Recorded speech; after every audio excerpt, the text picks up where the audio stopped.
Hello children, we are going to read Mr. Bump book today, which is from our Mr. Man My Complete Collection, which contains 48 little books. Please subscribe my channel for more reading videos.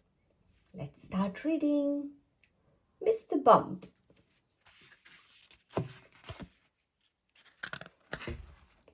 Bump. Mr. Bump was just the same at home. He lived in an extremely nice home, but even there he couldn't help having those little accidents. For instance, one morning when Mr. Bump went outside his house, he noticed that chimney pot had come loose in a storm the night before. I must fix that before it falls off, thought Mr. Bump to himself, and he hurried to his garden shed to fetch a ladder. It was a very long ladder.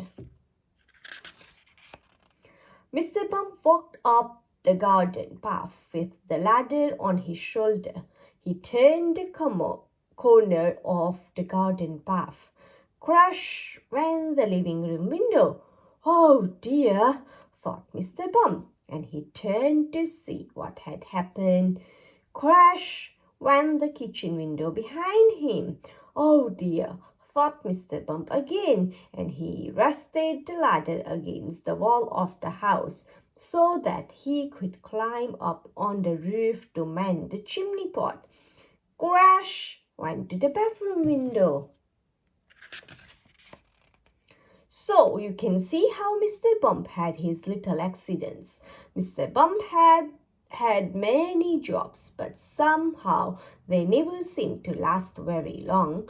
As soon as anything got lost or broken or splintered or chipped or snapped or cracked or torn or burst or wrenched or crunched or split or slit, Mr. Bump got the blame.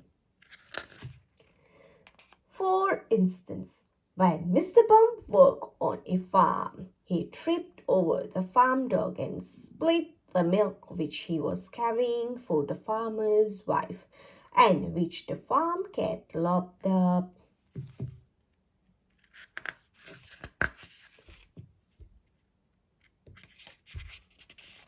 For instance, when Mr. Bump was postman, he got his hand stuck in a pillar box, and they had to fetch the fire brigade to come and set him free. For instance, when Mr. Bump was a bus conductor, he fell off when the bus and couldn't catch it again, and all the passengers traveled without having to pay. For instance, when Mr. Bump was a carpenter, he found that when he was hammering nails, he hammered his thumb most of the time and the nail hardly at all.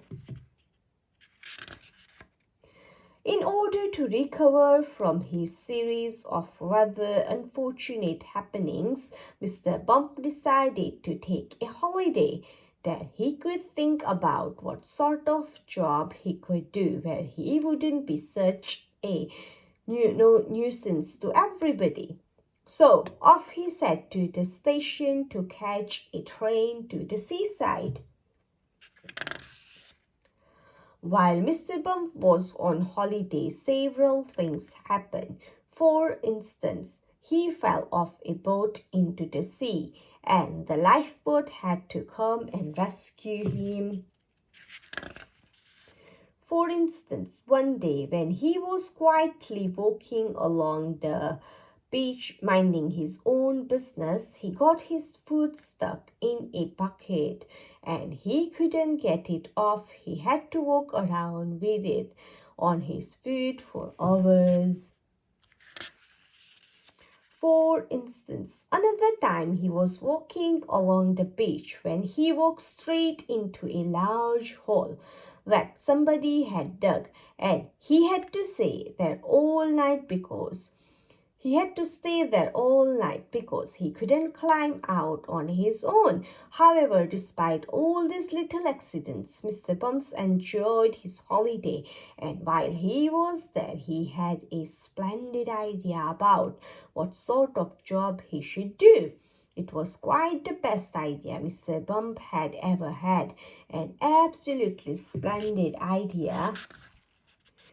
And now Mr. Bump works happily for Mr. Barley the farmer.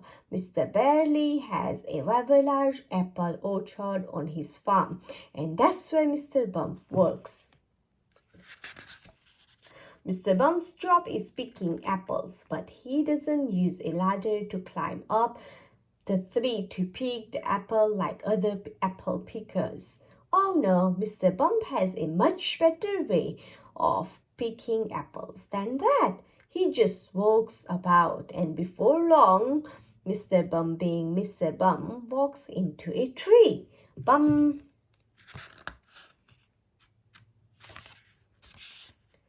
And down falls an apple, and Mr. Bump catches it. This makes the job of apple picking much easier, and Mr. Bump is very pleased about his job, and Mr. Barley is very pleased about his new apple picker. So you see, the story of Mr. Bump isn't such a sad story after all. And if you ever bump yourself, you know what to do, don't you? Go and eat an apple picked by Mr. Bump, and then you won't feel your bump at all. You'll remember that the next time you have a bump, won't you? Good. All done. Thank you.